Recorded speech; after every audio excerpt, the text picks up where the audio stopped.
How you doing? Hello. This is Sharon. This is Whitney. And old school, new school, opinions on everything. Today we're coming to give you our opinion on the Kenneka Jenkin'S story in Chicago. Outside of Chicago, actually, Rosemont to be exact. Rosemont, Illinois. This young 19-year-old Kenneka Jenkin'S was found in the freezer 36 hours after she came missing. Her mom was looking for her. Her friends were looking for her. They bought the keys, the car, her purse, and some of her belongings to the mom, but not the daughter. The mom was like instantly curious, and she said, "Where's my daughter?" We don't know. She was with us, and they told conflicting stories, and it all came to a culmination of the mother getting together protests, trying to find out what happened to her child. Subsequently, 36 hours later, the hotel released videos to the mom and some of the activists there in Chicago that the young lady walked into the freezer apparently of her own volition, wasn't attacked, wasn't coerced or forced into the freezer, and walked in on her own. And her mother, not believing this, went irate. Of course she would. And it's just been a whirlwind of controversy, all kind of trivial stuff that people have been putting on the internet. They've come up with all kind of tags and all kind of, it's just been so much going on. And I wanted to get from the mother's mouth. I finally found a video of the mom talking to a radio station there in Chicago, giving her opinion of what she thought of her daughter. I just shared this video with my daughter Whitney, and it's important that I shared it with her because, number one, Whitney's not 19, she is 29, but she's gone out with people. She has been out on dates that I didn't know the young man other than shaking his hand on, meeting him prior to the date and then going out with him. I've asked her a lot of times, Whitney, please send me a screenshot of the guy's driver's license or the car license. When you get out the car and you go behind the car, take a little shot. And she sent it back to me, obedient, and that's good. It may have very well saved her life. In a lot of instances, guys, they just decide, okay, let's go to East St. Louis, and then your child is dead, and they say, wait, I don't know what happened to her. With that driver's license screenshot to me prior to her going with Ever, I would find out where my child was, and it would be linked to that guy. So she may have sent, in a sense, saved her own life by sending me that driver's license or that license on the back of the car. And Whitney? And I think that, as a young person, it's fine to go out and have fun with your friends. But if you are in a group setting where it's two or more of your friends, it is very important to stay together in a group. Do not wander off and go your separate ways, because that's how people end up getting hurt. That's how people get lost. And God forbid, like in Kenneka Jenkin'S case, found dead in the freezer. And I feel like it's not her saying, I'm not saying that it's her friend's fault, but I feel like they weren't loyal to stay in the group. When you go out, no matter, if you meet a guy out or whatever, you're always supposed to stay in the group. You're never supposed to wander off and just do your own thing. Right. Regardless of how much fun you're having, you're intoxicated. Okay, that's when you're supposed to stay together. When you're intoxicated or inebriated or whatever, you have to stay in the group. You're never supposed to wander off, And I feel like a lot of girls nowadays don't have the wherewithal of real friendship. They don't have the thing of real friendship. Nobody is loyal to one another, and nobody wants to communicate. If she had communicated with her friends, I'm wandering over here, they would have been like, okay. Well, she was intoxicated, so how she could communicate? Exactly. And then she didn't have her cell phone with her too. But then her friend should have said, okay, she doesn't have a cell phone, let's go look for her. Right. Why don't they be proactive? Or when you see your friend about to wander away and she's intoxicated because you gave her the liquor or she had the liquor, it doesn't matter. Right. You kind of wander with her. Go together. Safety in numbers. My mother used to tell me, because I'm old school, hey, it's safety in numbers. Go with your friend and make sure if your friend, and something's wrong with your friend, just kind of follow. She's not a baby, she's grown, but here's the thing. you don't want somebody else that's grown to mess with her. Exactly. So if you stay with her, he can't get both of you, because somebody's gonna be there to fight, and both of y'all start fighting, whatever, 3, 4, whatever. But my thing is, because I'm old school, I had friends that I was going out. I was so busy raising kids, I didn't have a chance to go out like other girls. You know, my daughter, she goes out and play with her friends, and they have fun, do all this stuff. I was too busy raising kids. But when I started going out with my friends, and my husband would allow me to go out with my friends, we would go out, you know, get a little cocktail, go out and eat something to eat, and then we end up at the bar, we get some drinks, we dance with each other, and then we come home, because we all had kids, so our mission was a little different. But one thing that my girlfriend, hi Sylvia if you're watching, she used to say, Sharon, watch out for your surroundings. Look at everybody in here. Yes. And make sure I don't go out the door with anybody. That is here. very important. Check your surroundings, ladies. Yes. I'm telling you, I mean, like, I ain't gonna lie, I've been intoxicated a couple of times, but I always watch my surroundings, because you just never know, because there are guys out here waiting to see a young lady that's intoxicated, that's high, drunk, or whatever, because they feel like, okay, I could take advantage of her. But you have got to remember, always check your surroundings, always check your friends' surroundings, see what's going on, check out the situation.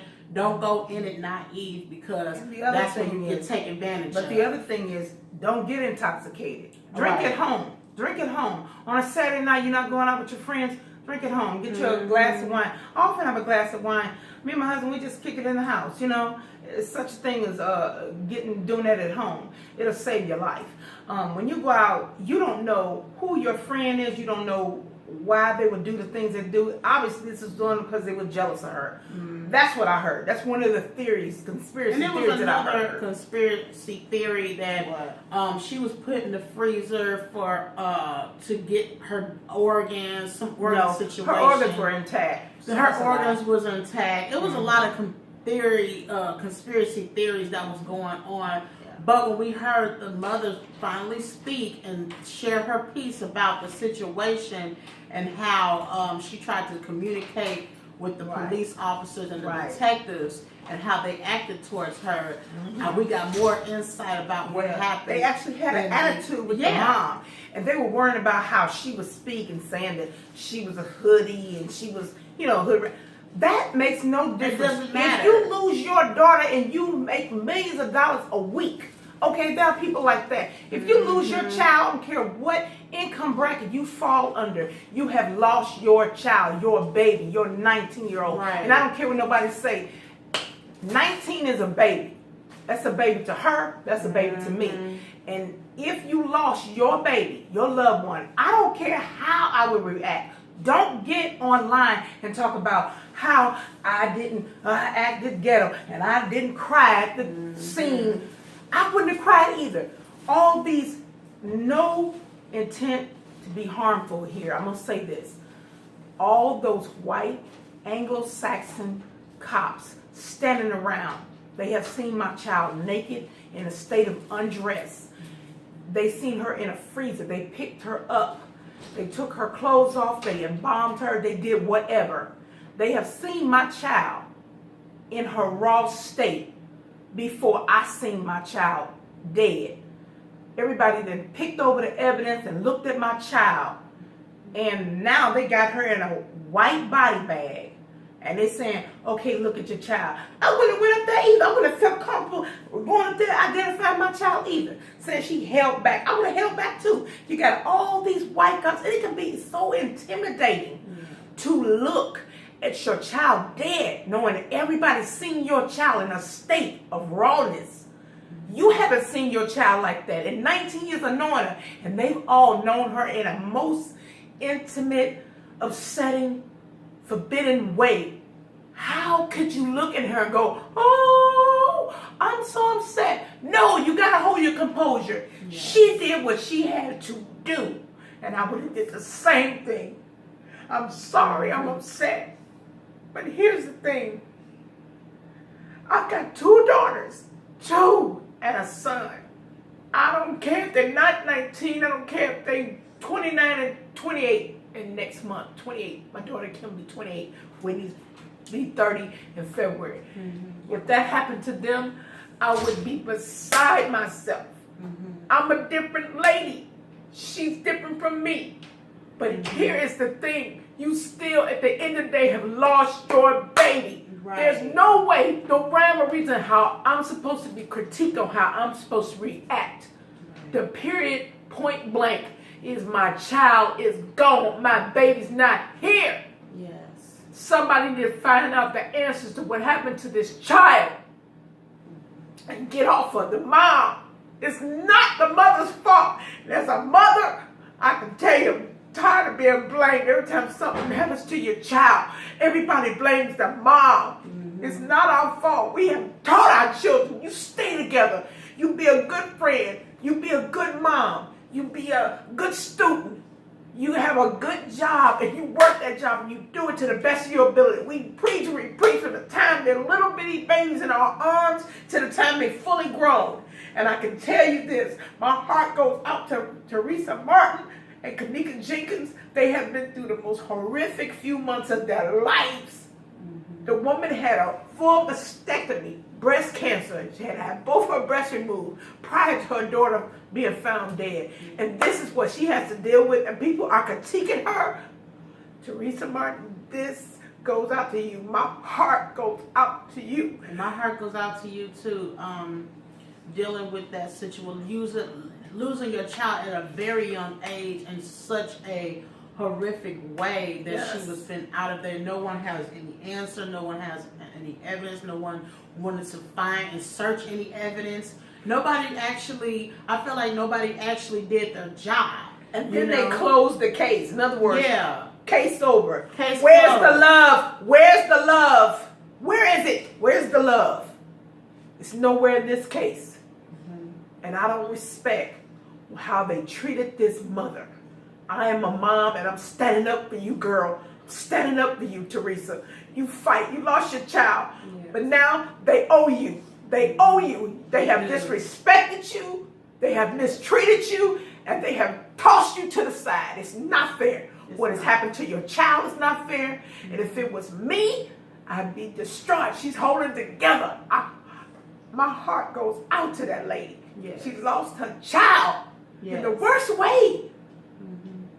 She'll never see her child again. She will never see her child grow up the woman that she is destined to be because of this situation, because friends weren't loyal, one, because of people not doing their job, two, because of the conditions. The camera wasn't on, the camera that was above the freezer she mentioned in the interview that we saw. People not coming together, people being judgmental instead of being having empathy and sympathy. They're being judgmental to the mother, acting like she's just some crazy hood rat mom when she really wants to know what's really going on with her child. She knows what's going on, and I actually commend her for paying attention to those details, because she mentioned the very last part of that interview. She mentioned that the guy that found her daughter had keys to open up the freezer. And she's like, wait a minute. If she opened up the freezer to walk in, why come the guy had keys? If she needed keys to get in, she wouldn't have been able to get in without keys. So somebody put my daughter in that freezer. And I was like, you know what? I raised my eyebrows. I was like, you know what?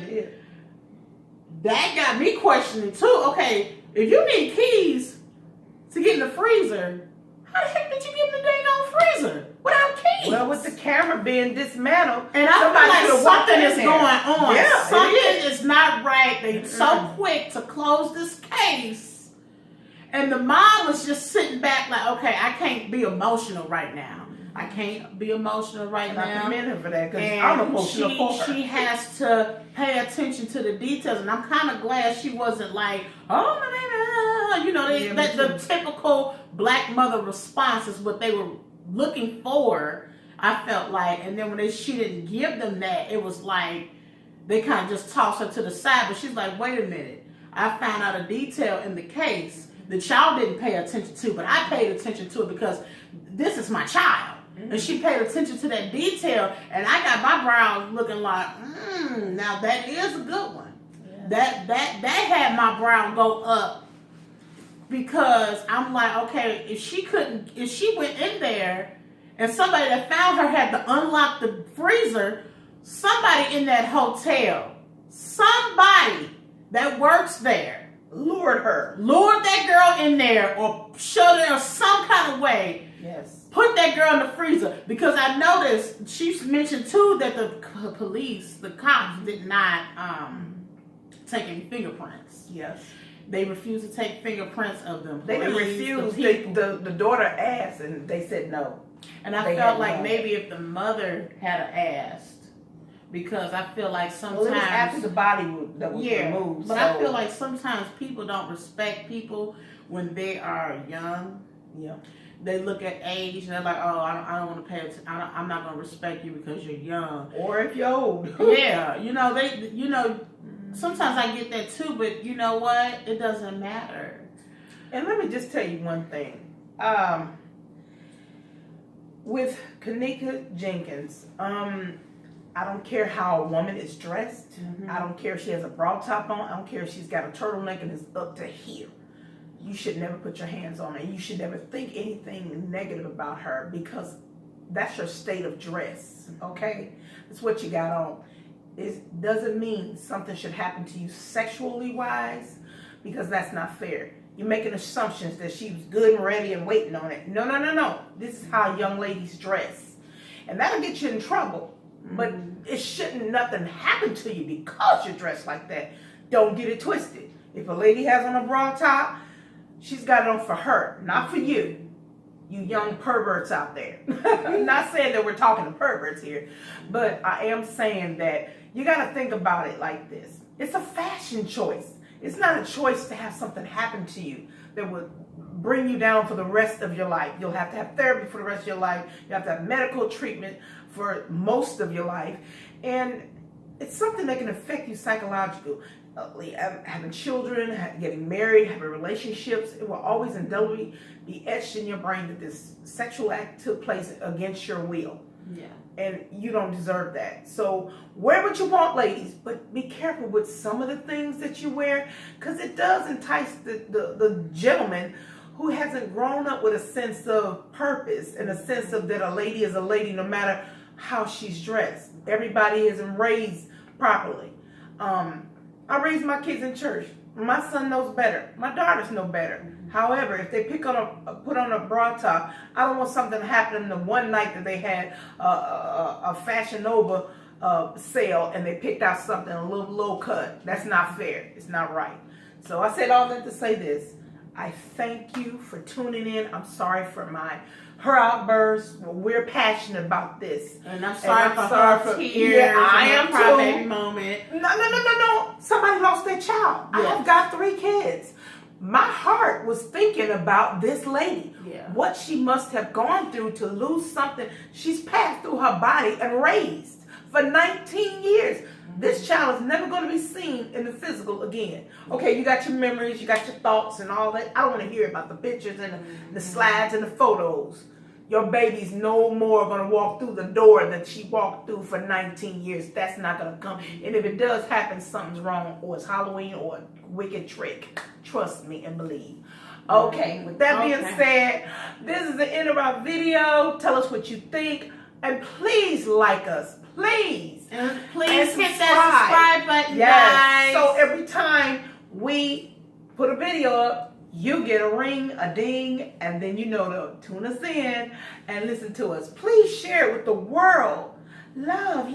That's why I want this shirt. Everybody should be about love, not hate, guys. Bye. Bye.